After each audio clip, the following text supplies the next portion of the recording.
Conclusion inevitable.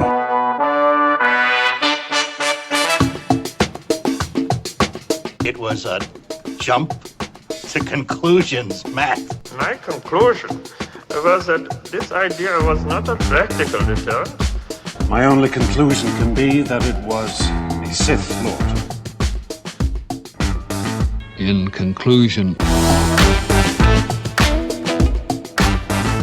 Hello there, folks. Welcome back to In Conclusion, the only movie podcast with the two hosts who have the absolute authority to review queer-centric movies. Two straight white people. I'm Dan O'Keefe, and joining me as always is Anna Otto. How are you, Anna? I have a pride flag in my window. I'm trying to be a good ally. That's good. I was wearing my pride flag socks yesterday. Okay. Look at us. Look at us. I'm not applauding our bare minimum Twitter behavior. Let's center ourselves in this. I'm sorry, gays. I'm sorry. How are you, Anna? Dan, I'm a little stressy because, as you know, we're in the process of getting ready to move, right? Mm-hmm. My landlord, not even my landlord's wife texted me today. I've never spoken to this woman in my life. She goes, "Hi, Anna, engaged." And I was like, "Hi, you're only texting me, but okay." Because I'm the only phone number contact they have. She goes, "We're showing your apartment tomorrow at 1 p.m. Girl, it was like already practically 3 o'clock when she sent this. Okay. I was like, "You're what?" And I was like, "I'm not going to be home. The place is a mess." She's like, "That's fine." So Gage and I are in the process of hiding all of our valuables, which is like one Tiffany necklace and all of our pop figures, obviously. No, but I feel a little self-conscious that people are going to be coming in and looking at my messy apartment. And I looked how much they're trying to rent the apartment for. $1,095. Now, some might be saying that's not a lot. Honey girl, I pay $935 a month. So they're upping it by $1,500? That's so... Not $1,500, oh, no. $150. Yeah. I don't know. Maybe my mind is warped from an apartment that we're looking at, but... It's because you've shopped at Air Juan. You're different now, I Dan. have never shopped at Air Juan. I walked in, saw the price of chocolate milk, and was disgusted. Dan, you've changed. LA changed you. Bro. Bruh. It's like, no, you just don't get it, bro. I'm just shocked that they think that this, may I just say, this poopy butthole of an apartment. Come on. No. The sink, Dan. Sink gate. No, I'm not. I agree with you, but put some real gusto into it. Poopy butthole. This shithole. Thank you. It is kind of a shithole. I mean, like, but it's my shithole for the next couple weeks, and then I'm outy pouty. You hear that, fans? Anna's talking about her shithole. Think about it. Listen up. I also told a bunch of teenagers at rehearsal today.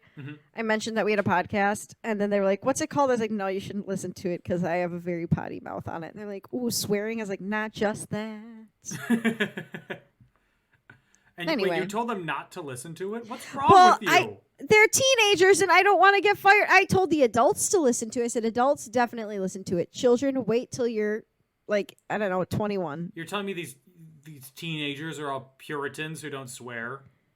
Well, I'm at rehearsal, and I'm getting paid to not swear in front of them, so... Well, then they can use me as a beacon of shining light as someone who only swears under the most dire of circumstances. That's true. Meanwhile, I'm like, fuck this. So, anyway, before we get into it, Anna, yes. I forgot what I was going to say. Never mind. Okay. Anyway, the movie that we're talking about today is But I'm a Cheerleader.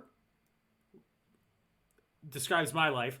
Dan, no. Yes. Directed by Jamie Babbitt and also written, or story by Jamie Babbitt, screenplay by Brian Wayne Peterson, who also wrote for Smallville, Beauty and the Beast, Salem, and The Hot Zone, and Under the Dome. There's a lot. That's all over the map.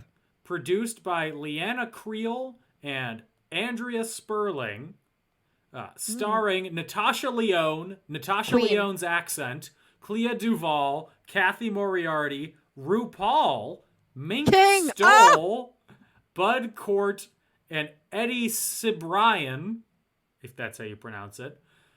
Cinematography by Jules Labarthe, which is a wonderful name.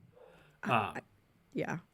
Released on July 7th, 2000 in the U.S. It did premiere at the Toronto International Film Festival Love on that. September 12th, 1999, 2 years before One Day After Disaster. With a budget of $1 million, it made only $2.6 million at the box office. And on Rotten Tomatoes, it has a 42% approval rating. Why is it that the things that I like always have such low ratings? Too broad to make any real statements, but I'm a Cheerleader isn't as sharp as it should be, but a charming cast and surprisingly emotional center may bring enough pep for viewers looking for a light social satire. Hot take, anything with RuPaul in it is not going to have that serious and cutting of an edge. That's true. I mean, I kind of agree with the consensus here. But on Metacritic, it has a 39 out of 100. What the F? But reviews, this is directly from the Wikipedia page, reviews from gay media were positive, and the film has undergone a critical reassessment over time, being analyzed in recent times as a deliberately satirical and campy take on the subject matter. Feminist website Autostraddle declared the film to be number 1 on a list of 100 best lesbian movies of all time. After Really? Ellen named it one of the 5 best lesbian movies ever made. But Wait, the Ellen site had did? AfterEllen.com. Oh, I was like, Ellen's guide. I don't know about Ellen, but if it's not Ellen the Generous, then we're fine. The site had previously considered the movie's story predictable and the characters stereotypical in their initial review. Curve called the film an incredible comedy that has redefined lesbian film. I mean, as a straight woman, I'm going to say this. Mm-hmm. I don't know if others who identify would feel this way or agree with me, but I feel like, yes, there's stereotypes, but that's the point. Like, it's supposed to be campy. Yeah, I get the stereo. I agree that it's like supposed to be an absurd take on it. Yeah. I feel like they're not stereotypes just to be stereotypes. They're stereotypes to make fun of people who see those stereotypes as the only version of a gay person. Oh, yeah, for sure. Quick fact about the director and writer, Jamie Babbitt. She has also directed episodes of TV programs like Gilmore Girls, Malcolm in the Middle, United States of Terra, Nip Tuck, The L Word, Marvelous Mrs. Maisel, and Russian Doll, starring Natasha Lyonne. Classic. There you go. I had no idea what the plot of Russian Doll was until I just read the Wikipedia page. I don't know anything about that show. I just know that I like how Natasha Lyonne's voice sounds. Very... Shouldn't describe a beautiful woman as husky, but it's a very husky voice. No comment. Am I wrong? No, I'm just thinking about how when I was little... Okay. I hope she doesn't listen. Sorry, Jenny. My cousin, my beautiful cousin, has always been curvier than me. Okay. And when we were little, my grandma, whom I love dearly, would always be like, Jenny, no, you can't shop here. We have to take you to the husky section. Oh no. So, you know, if that's the statement of the day. Sometimes I chuckle about it because I'm a terrible person. You laugh at your cousin's pain. Yeah. So, you had never seen this before, had you? No, I had not. Gage actually suggested it, but he thought I would like it because I like RuPaul a lot. And RuPaul there was actually completely out of drag in this. I know, but RuPaul had such skinny legs in this movie. I was kind of shook. I forget how lanky RuPaul is in real life. Less Botox for Mama Roo in this Right? video, in this A movie lot than usual. looked like a regular dude. I know. Gage always makes fun of the fact that when RuPaul laughs, his whole forehead doesn't move. I loved how campy this movie was. It was so fun, and I liked the color schemes. I just really had a good time. Yeah. You know, I know it's just I enjoyed myself. I thought it had a sweet love story at the core at the end of it. Mm-hmm. I thought it was campy. I thought it did cut at some issues because it was poking fun at something that actually does exist and is actually horrible. Yeah. But it was also at the same time showing how ridiculous those sorts of things are. Because the things that they were doing in order to, quote unquote, turn the kids straight was ridiculous. Yeah. Oh my gosh. So- It was all just like stereotypical male and female, like 50s housewife and macho man husband roles that they were trying to force them into. And yeah, I think that I agree that it was the color scheme, like as a general parody of like the 50s idyllic nuclear family that they were trying to mold these kids into. I thought that the color scheme worked for that. I don't think that I agree with the Rotten Tomatoes review in I don't think it was biting enough. I don't think the satire was I think the satire was too not understated, but it didn't go far enough. I wonder if that boils down to the fact that if it was made today, it would have been more intense and on the nose. That Because I that could feel be like- the case. I feel like even in the 90s, late 90s, early thousands, people were still a little bit afraid of that kind of stuff, afraid to acknowledge that homosexuality was a thing, let alone make fun of people for, you know, their beliefs on what homosexuality is Yeah. and the stereotypes that they have about it. I think this was just like more of a open your eyes and look at the stupid things that people are saying when in reality it's just people who are in love. It's not that big of a deal. In 2001, according to Pew Research, 35% of people were in favor of same-sex marriage, while 57% opposed it. In 2008, a law was passed in California, Proposition 8, which banned gay marriage in liberal California in 2008. The Supreme Court decision banning bans on same-sex marriage and legalizing same-sex marriage came in 2015. And since that time, public opinion has gone from 35% in favor to 61% in favor in 2019.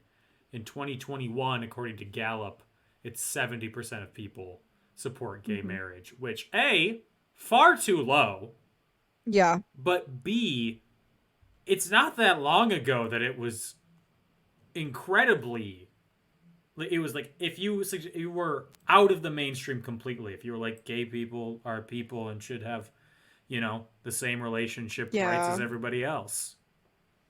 It's crazy to even think about. I mean, it's so crazy to think of how recently people are starting to be accepting of other people. You know, that's what it boils down to, is you're just not being accepting of other people. You know the rule, Dan. Yes. And I think this is a rule for the podcast. As long as you're not hurting yourself or anyone else, do your thing, girl. Yeah. I saw a Facebook post where it was like somebody was getting upset that they had posted something like, well, if EMTs aren't making $15 an hour, then fast food workers don't deserve to make $15 an hour. And I was like, Wait a minute. I don't give a shit. I think everybody should get enough. And I think everyone should be treated the same. I live in Amen. liberal California. That's why I think this. Well, I live in Milwaukee, And I agree with you. Yeah. So Yeah, I thought that was interesting, but your thought on why the satire wasn't as biting or on the nose makes a lot of sense. thank you. I am very cerebral today. Just big brain. The Wojak of the dude sitting in the chair made of his own brain. That's you. I'm out here waving my flag saying, ally, I'm ready. The first time that I heard about this was my senior year of high school. The Gay Straight Alliance was having a movie night, and they put up posters Nice. all over for "But I'm a Cheerleader," and I was like, and it had like a Roger Ebert quote on the poster, and you know I love Big Raj, so I was like, ooh, I know you do. and I was like, huh, and then just the title of the movie stuck in my head for a while. I was now completely off topic, but still related. Were you confused by what time period this movie took place in? It seemed like it didn't take place in a time period. Yeah, that's what I was thinking too. And I think Gage told me that was the point, but I can't remember. Maybe I made that up. Like, But yeah, I just wanted to ask you about that because that was something that I was like, I like the aesthetic of this, but I'm also like, what the heck? Where am I? yeah, like when they went to the gay club and the I forget what it's called, but like the gay house, basically, not the conversion camp. The that house. seemed like it took place in modern 1999. Yeah. But then the rest of it, I think, purposely was made to seem like it's back in the 50s or just any time beforehand. Yeah. Like To they're make it stuck in the seem like- past. Yeah. Okay, maybe that's supposed to be subliminal. I kind of like that. Could be, right? That idea. Also, completely unrelated, but the way you're sitting, I can only see your knee and your shoulder, and it looks like you're just not wearing any clothes. I wish. Unfortunately, I am in a cloth prison. It's a dress with shorts underneath. Well, folks, subscribe to the In Conclusion Patreon to hear more about Anna's cloth prison. I got a whole closet full of them. I make all these promises. We don't post anything on Patreon. No, but we will take your money. And run, baby! Run as fast as we can, and I'm not very fast. I can hop on a bicycle. I will hop on the back of Dan's bicycle. There's no, like, when you say, oh, I ran a marathon, people are like, oh my god, that's so cool, it's so hard. But then when you're like, I did a bike race, people are like, fucking pansy. You would just bitch sit on your bike. Sit and move those wheels. Oh, Your so butt gets hard. really sore, though. I don't really have that problem. The royal you. My butt gets really sore because Yeah. I ain't got no cake.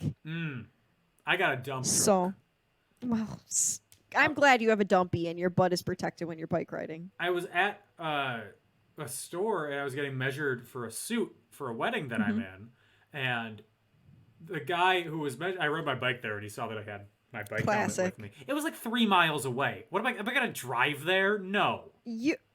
You're just you're a biker. You're one of those guys. So I biked there and then I walked in. He was measuring me and he was like, because you bike, your thighs are so much larger than your calves. And I was like, thank you?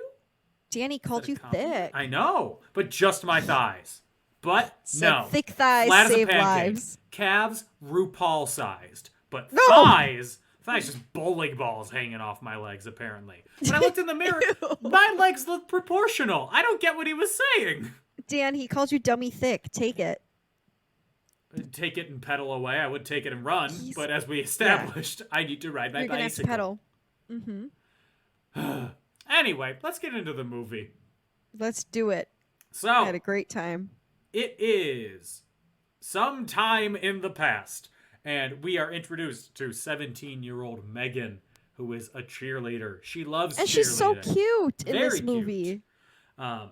Loves cheerleading and also loves women. Classic. Classic. She has a boyfriend. She's dating the popular football player whose name is apparently Jared, but I just thought of his name as Football. I don't think they said his name even once, did they? If they They did. probably did. He was not important to me. There were so many other people I cared more about in this movie. And when they're making out in the car, you know, he can tell she's not all that into it. But when she starts thinking about, those other girls on the cheerleading team, their skirts and everything, then she gets into it. Then she starts thinking. I was fucking dying over her kissing him with his mouth open, with her eyes open, I mean. I was fucking dying. Also, one of the members of the cheerleading team is an Oscar-winning. It was Michelle Williams. Oh, really? Yeah, she's in the movie for like 12 seconds. From humble beginnings, we all have our starts. I'm actually trying to see if this was her first film. No, she was in in 1994. She was in Lassie. Oh, like with the dog? The dog, yeah. Okay. Dante Basco is in this movie. He is. I don't know who that is. Prince Zuko. He's the voice of Zuko? What the fuck, Dan? Why would yes! I don't know the voice actors from Avatar. Everybody knows Dante Basco. What the fuck? I think you are greatly misusing the word everybody. I'm calling the police. Everybody knows. Everybody knows? I am calling the... Listeners, hit us up on Twitter if you know who Dante Basco is. Yeah, he's the voice of Jake Long in American Dragon Jake Long. Oh, I fucking love American Dragon. Oh my god, I watched American Dragon Jake Long when I was little all the time. Gage and I actually watched a couple episodes on Disney Plus. Really? Yeah. I have not seen it since it was on the air. Well, you're missing out. Am I? No, it's for children. Hey, trivia question for you. Which show had more episodes? Avatar The Last Airbender or American Dragon Jake Long? I feel like this is a trick, so I'm going to say American Dragon. Correct. 55 to 49. But which one had a better storyline? Obviously, American Dragon Jake Long. No. He's the American Dragon. Didn't the Jonas Brothers cover that intro? Or yes. didn't they and sing they the played intro? it on Disney Channel all the time during the commercial Jesus breaks. Christ. Anyway, so she doesn't... Natasha Lyonne, she doesn't like kissing Jared. He seems kind of gross anyway, TBH. He does. And, she's interested in being a vegetarian.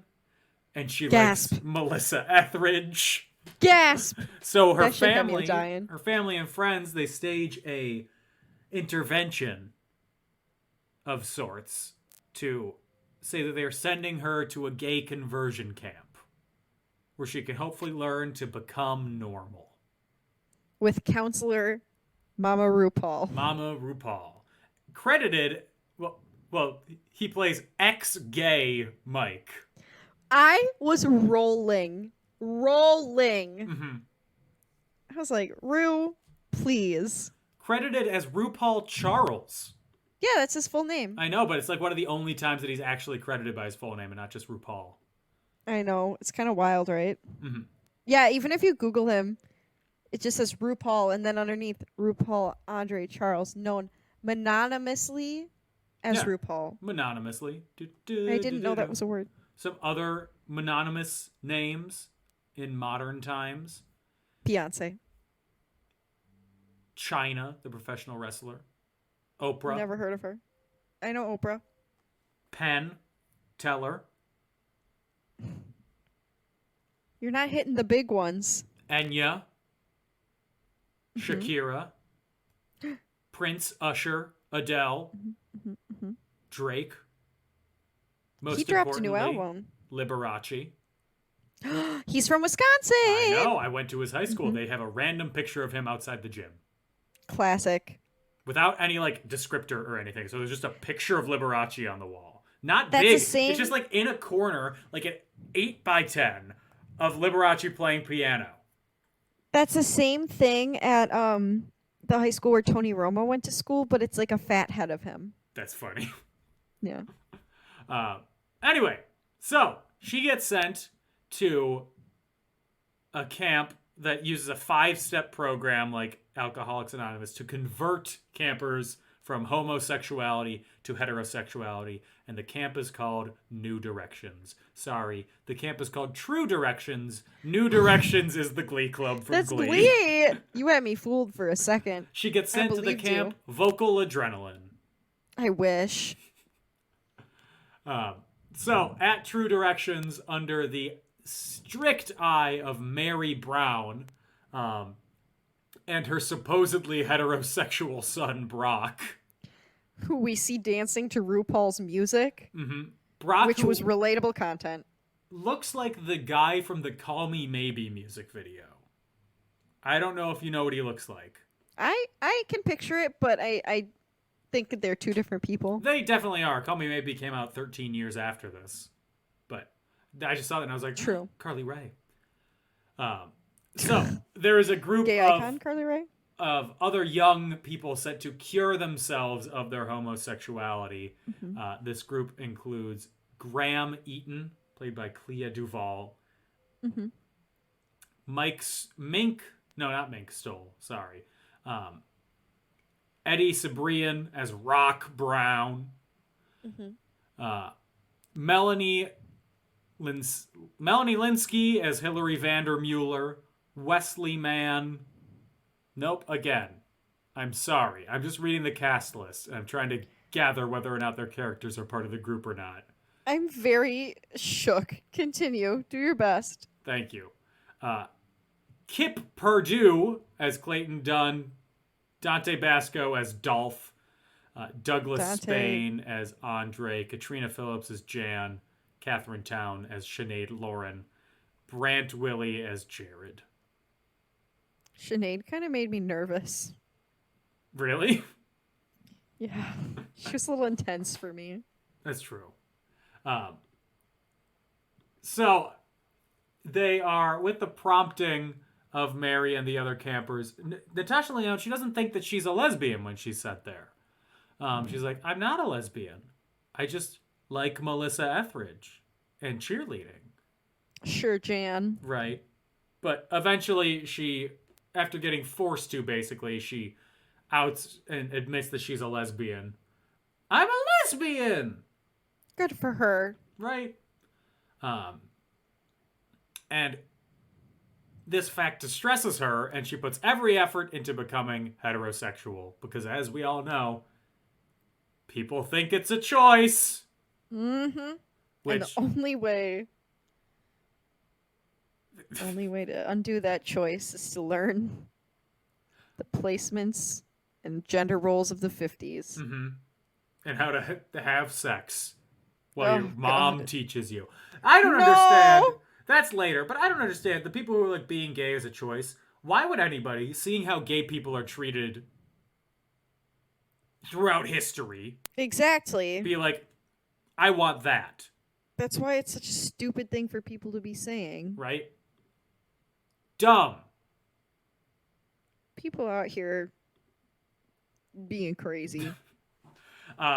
So, early at her stay at True Directions, Megan, who hears some noise coming from Mary's office, walks in and sees two of the boys, Dolph and Clayton, making out. No, Dante! No! And seeing I this... probably would have screamed too, but not because they're doing gay stuff, just because if I walked in on anybody, I would be startled. I would slowly close the door and walk out. Yeah, I mean, I'd probably, like, and then walk out. You wouldn't walk in and go... Kissing! Kiss! My virgin eyes! And then I'd run out. So she screams, which then leads to them getting discovered by RuPaul.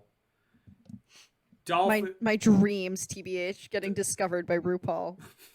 Dolph, Dante Basco, is forced to leave. No. While Clayton is punished by being sent into isolation. In the doghouse. Yeah, literally a doghouse. Literally cracking up. So, the True Direction program's 5-step process involves the campers admitting their homosexuality, rediscovering their gender identity by performing stereotypically gender-associated tasks. For the girls, it included cleaning and cooking and they did some nails. And nails and girly things. They all had to wear lingerie too, which I was like, I don't really think. Because remember, that for remember, being a woman only means that you exist to serve and please a man. You're right. I seem to have forgotten my place, Dan. Yeah, I apologize. I think you've forgotten your womanhood. Don't worry. you It's forgotten? my place to a place to white put man. you in your place. Thank you, Dan. I appreciate it. Thank you. You're welcome. What? I don't know. Well, for the men, it's muscles and posing and Sports. sporting events. My man RuPaul never thrown a football in his life. No, never before. He threw it like it was a shot put. And when the men are doing all these things, it's really, they all get like great excuses to watch other men be hot. For the They also women, are it's like they just, playing games. they're slaving around the house. It sounded awful. They were being forced to vacuum. I hate vacuuming. You hate The vacuuming? nails and the hair. That sounds like a vibe, honestly. I would love to be painting nails and doing hair. But the vacuuming, bitch, and That's the it? dishes. Okay. Vacuuming or dusting? Vacuuming. Vacuuming or sweeping? Sweeping. Vacuuming or doing the dishes? Neither. I don't get this hate of vacuuming. I don't hate vacuuming. I do not hate vacuuming! I hear her. I just don't do it! I hear that you are being put in your place. Anyway, they also need to demystify the opposite sex. So they watch and probe. No. And then the last thing that we see is simulating heterosexual intercourse. Disgusting. I hated this part. The flower on the vagina Right. made my skin crawl, girl. My In- skin? What Crawling. about foreplay? No. No. None of it. We don't need it. So over the course of the program, Megan becomes friends with Clea Duvall, Graham. Graham Ooh. seems kind of cool. Yeah, kinda she's hot. kind of like, she reminds me of the woman in Legally Blonde, who was Elwood's classmate. The lesbian one? Or are you thinking of Vivian? I think I'm thinking of the lesbian one. I think you're Legally thinking of Blonde. Vivian. Because she kind of... With the dark hair? Yeah. Yes. Curly dark hair or short dark hair? Short dark hair. That's Vivian. Well, I'm thinking of Vivian. Also, Vivian's a bad bitch. fun fact about Clea Duvall, she identifies as a lesbian and came out in 2016 and said she was very closeted while making But I'm a Cheerleader. Oh. Well, I'm sorry she had to wait that long till she felt comfortable, but I'm glad she's living her truest and happiest life. Yes, me too. So, and Graham, she's more comfortable admitting that she is a lesbian than Megan is, but she was forced into the camp by her rich family, who will disown her if she does not, Oh, her parents were giving me Ungay. the ick. They were not cool. What makes you say that? They were homophobic. Threatening to disown their daughter because of who she is as a person? Mm-hmm. What's not Honestly, cool about that? Couldn't be me. Couldn't be you as in getting threatened to be disowned, or couldn't be you threatening to disown? Couldn't be me threatening to disown. That's good. Look at you. My dad definitely threatened to kick me out of the house when I was acting like a brat back in the day. But guess what? I never was. There's a difference between acting like a brat. Oh no, I know. I'm just saying I was a brat for sure. Okay. So what you're saying is your But- dad never follows through on his threats. What I'm saying is So they're all empty. So anytime I'm he's a bit- threatening anything, you can just be like, no, old man. No, he's definitely followed through on a couple things. Many a cell phone taken away. Many any trash that I this one's mean. Any trash that I left out was found later in my bed. That's funny. No, it's not. Yes, it is. Why are you leaving trash out? Because I'm a slob, Dan. I fully admit. The first step is acknowledging the problem. I was a messy child. So, the True Directions kids are encouraged to rebel against Mary by two of the failed graduates who protest them protesting. Yes. They're being forced. Larry and Lloyd, played by Richard Mole of Night Court fame and Wesley Mann. Richard Mole played the tall, bald barrister in Night Court. Wait. He was the tall one. No, I know, but I don't think you're right when you're saying Leslie Mann. Wesley Mann. I said Wesley Oh my Mann. God. I was like, Leslie Mann's a woman. Yeah, I know who Leslie Mann is. She's an actress. Oh my God. I was like, I don't remember her in this movie. I am so stupid. Okay, anyway. So they take the campers to a local gay bar when they sneak out, and Graham and Megan, they kiss. Turns from a friendship into a romance. Honestly, we love the enemies to lovers trope. Mm-hmm. And they play that one song that's like a very sweet song. I don't remember. That they then play over the end of the movie. Which I don't know what the name of the song is or who it's by. I think it's Together Forever in Love. Oh, or that Ray of sounds lovely. Sunshine by Go Sailor. Whatever it is, it's a great song. Great. Got me. I'm going to take your word for it. It's twee is the genre. Ooh. Twee. For those of you unaware of twee, it's indie rock. It's indie pop. Something Dan would listen to. No, it's too soft. lesbians. It's too soft for me. Tegan and Sarah are much you're right. harder. You're right. Tegan and Sarah are so much harder. So, Mary discovers the infraction of the kids sneaking out. It makes them all picket Larry and Lloyd's house, carrying placards, shouting homophobic abuse, inspiring the Westboro Baptist Church. Oh God, it was giving Westboro Baptist. Did you say the name of the club that they attended? I didn't because I don't remember what it was. Cocksucker.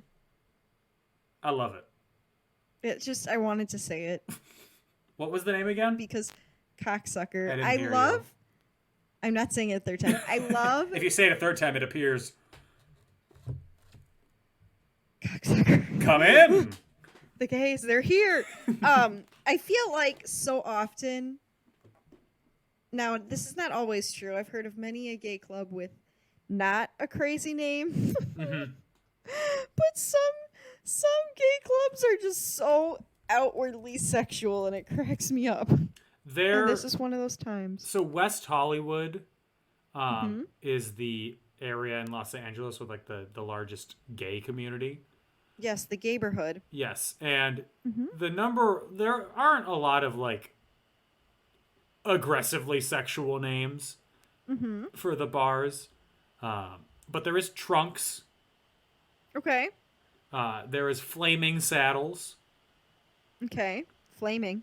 Yeah, and those are like the two that at the top of my head that I'm like are the most. I can't think of the word. Sexual. Okay. Okay. I'm looking at Google Maps right now. I'm just thinking of what. I mean, we have Dicks in Milwaukee. Yeah. I know it's an acronym, but still. It's an acronym for Dix is cool, sir. It's actually spelled D-I-X, but. Yeah, Dix is xylophone. Yup, that's the one. Dix is xanthan gum. Oh, God. So Megan and Graham sneak away one night. Also earlier, Megan caught one of the other girls there doing shock therapy on herself, where whenever she had a nasty thought or a homosexual thought about another woman, she would shock herself, but it kind of had the effect of pain for pleasure. Ma'am. Right? She mentions earlier in the movie that she likes pain too. So. Yeah. Because every time she shocked her, she would like moan. Mm-hmm. Be like, okay then. So Megan and Graham sneak away one night, have sex, begin to fall in love. Love that. Mary finds out, and Megan, because she's comfortable in her own body, she's like, yeah, I don't think it's bad. But she is then made to leave True Directions. Graham, however, stays because she can't afford to be disowned by her family. Which is so sad, and I think that's Right? something that's probably very relatable for a lot of people, like that idea of I can't be left behind by my family, so I'm going to try to change myself so that they'll, accept me, and that's so sad. Yeah. So, after she gets kicked out, she goes to stay with Larry and Lloyd. And then she runs into Dolph, King. who is also living with Larry and Lloyd, and they make up a plan to rescue Graham and Clayton. And where does that plan happen? At the graduation ceremony. Hell yeah, when all shit goes haywire. Before we get to the graduation ceremony, we have to see the training on how to have heterosexual sex. Hate it. Led by Hate Brock. With Mary watching, his mom watching. Hate it. Hated it. Love it. I just It's hated very funny. their little nude. I love the scene. The like, little from nude a movie outfits. standpoint. Yes, it was hilarious, but it was also yucky. The crotch. I didn't even notice the crotch flower at crotch. first. Then I saw it and I was like, Oh, oh I god. noticed. I noticed immediately. Some of the ways they were quote unquote having sex had me fucking dying though. Oh my god. So at the graduation ceremony, Dolph easily gets Clayton to come with him. Megan then calls for Graham to join him, but Graham declines. She's nervous. She can't go. She can't leave her family. But then Megan, she composed a cheer for Graham, saying how much she loved her, because the two things that Megan really loves are cheer and Graham. Yeah, and I love that because it kind of harkens back to earlier in the movie when Megan created a cheer when she was kind of indoctrinated into what they were doing at the camp. Mm-hmm. And now she's made another cheer that's sweet and romantic, and I just thought it was so cute. Yeah. So then they all drive off together, and then the credits roll, and then the credits stop rolling, and we see Megan's parents at a PFLAG meeting, which is a parents and friends of lesbians and gays, is what it originally stood for. But now it is no longer an acronym. It's just the name of the organization because it is expanded to full LGBTQ+. Good. And that's But I'm a Cheerleader. I loved it. I thought it was good. I thought it was a fun, especially because the next movie we're gonna watch is not Not fun. nearly as fun. No. A lot more dramatic. Mm-hmm. And I was here for a good time this week. Mm-hmm. I was here to laugh. I love Mama Roo. I was just here to vibe. I think that my opinion of this movie is the same as my opinion of twee music. Mm-hmm. It was light, it's fun, it's airy. I wish it was more biting. Dan. You and all the other critics. Mm-hmm. But I rate things based off the vibes. Yes. I just thought it was nice to see, like, a love story. It was nice to see... I feel, and I am not cultured, so please send me your recommendations on Twitter or wherever.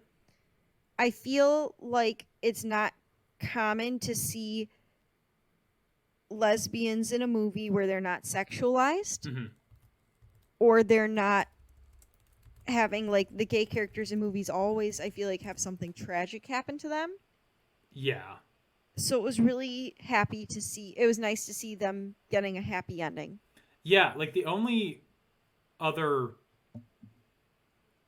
like explicitly lesbian movie that I know that I have seen is so much more dramatic. It's Portrait of a Lady on Fire, which is a beautiful movie, but it is not the light love story that we have here. I've mostly seen movies just about gay men. And that's just in general, not just in regarding heterosexual or homosexual movies. You only watch movies about gay men. Correct. Yeah. No, but I'm thinking like I was going in my head of all the movies I've seen that have gay leads in them, and the ones I mostly think of is Moonlight has a really rough storyline. Yes. Call Me by Your Name has a really rough storyline. Trying to think. I had 5 more that I was thinking of, and now I'm having such a brain fart. I mean, in most media, gay people do not get a happy ending. Yeah. And I feel like it's just refreshing to see a lighthearted rom-com, I would say. Yeah. Almost. A satirical rom-com in which people get to be happy. It's and this be who they are. And Bend It Like Beckham. Oh my lord. I have some trivia for you. I'm ready. Hit me. Okay, I'm going to drive over there and punch you. That's going to be a long drive. Give me a couple days. All right, I'll be here. While my landlord shows my apartment. So the day before shooting began, Natasha Lyonne got drunk and was tattooed on her back shoulder at a shop on Hollywood Boulevard. Mood. The director was upset because Natasha had to film scenes in a sports bra doing cheer routines. Yeah. And she said to her, "How could you do this?" And Natasha Lyonne responded, "I don't know what happened." I know for a fact that Natasha Lyonne has had some rough patches. Yes. But girl, that's kind of funny. So, by the time when this movie came out, RuPaul had already released his first album, served as a MAC spokesperson. MAC? Yes. MAC? I don't know. Yeah, MAC. That's the makeup brand. And had his own talk show on VH1. Okay, Rue. So he was already a big deal. Yes. Well, they even had Rock dancing to a RuPaul song in the movie, which was incredibly relatable. I love jamming out to some Rue. The song's called Party Train. Yes. My favorite RuPaul song is Glamazon. I can honestly tell you the only RuPaul song I've heard is Party Train. You've probably heard, You better work it, girl, give it a twirl, wet your lips. I don't think I have. Okay, well.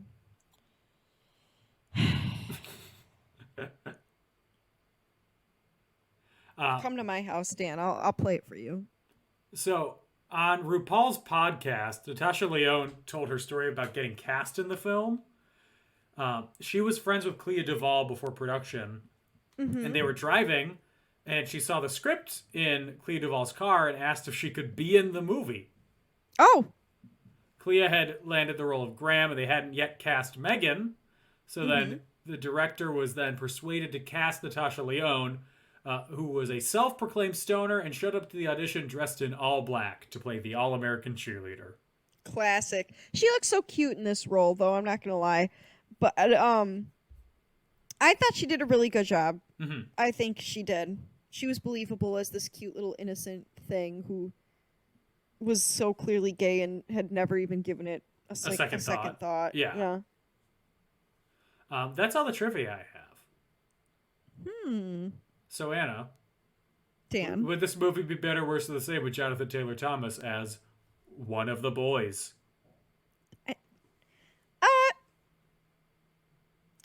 I would like to see it, but I don't think it would change the quality of the movie. I think he would probably switch places with Dolph, to be honest. Because I feel like Dante was giving some JTT energy. Oh, yeah. I felt that. But I think I don't think that he would really be needed in this movie. Because he was... I feel like this movie would have been a waste of his star power in the 90s. Yeah, Because absolutely. He was too big to be in this. And he wasn't... It's not like it's not for him. No. Is what I'm trying to say. I'm gonna shift back to Jimmy Stewart. Mm-hmm. Would this movie be Classic. better, worse, or the same with Jimmy Stewart as Mike? I think Jimmy Stewart would be horrified to be around lesbians. He was, oh my gosh, he'd be absolutely horrified. But God, it would be not great. I want to see him do the dances that RuPaul does. Yes. So I'm going to say it would be worse, but it wouldn't be not interesting. Yeah, that's true. That's true. It would be like bringing your like really senile, grandparent somewhere. At my brother's wedding, his wife's grandma was there, and she was like sitting there with like a really disgusted look on her face. Okay, at the wedding? It was at the reception. Okay. And it was like the music was playing and everything, and she was like, I don't like all this new music that you kids are listening to. Do you know what song she was responding to about this new music? Was it like Backstreet's Back? It was Build Me Up Buttercup. Ma'am, that came out when you were young. Oh, she was not young when it came out, but She was...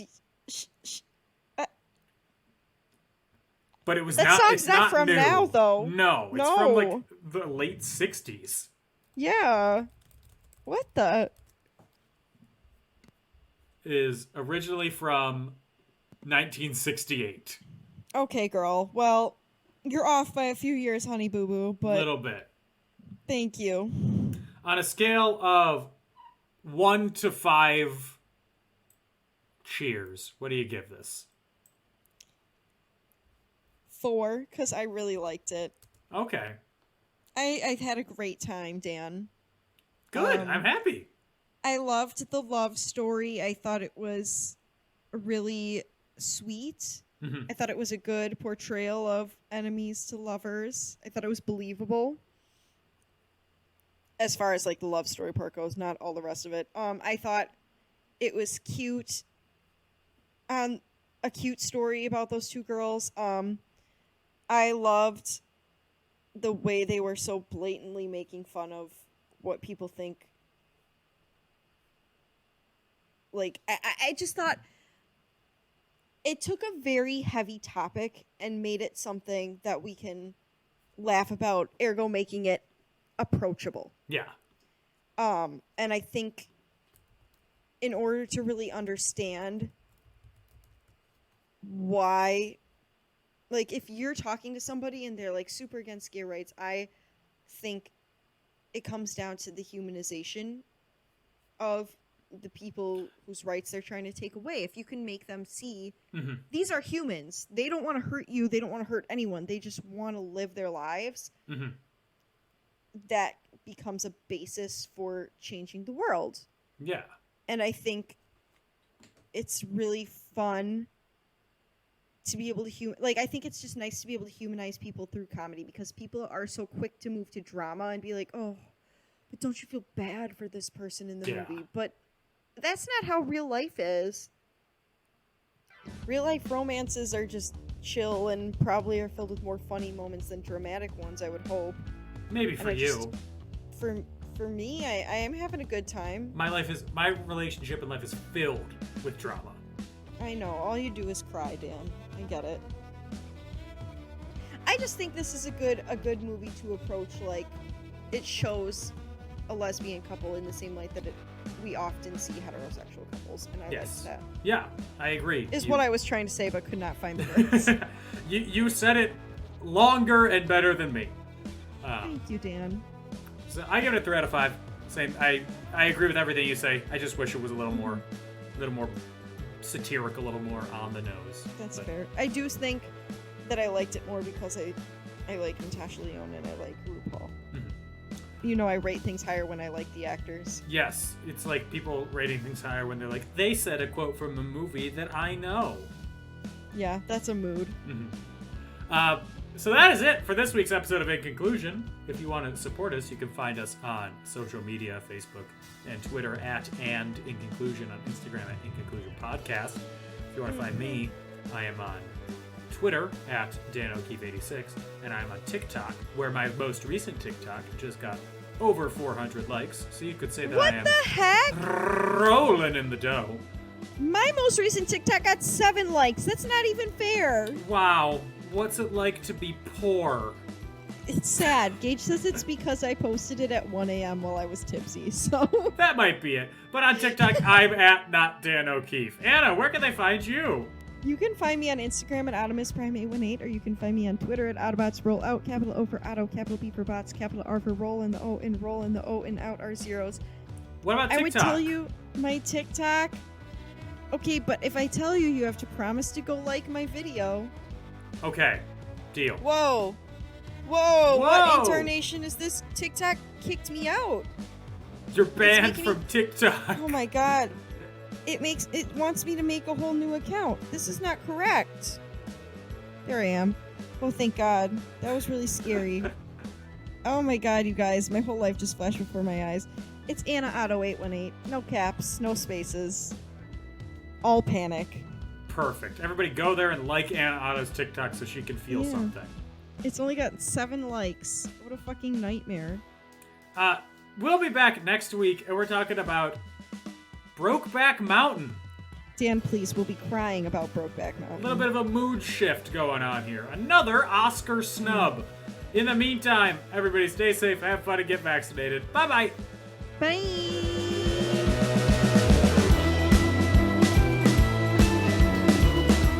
No! Bring it back out!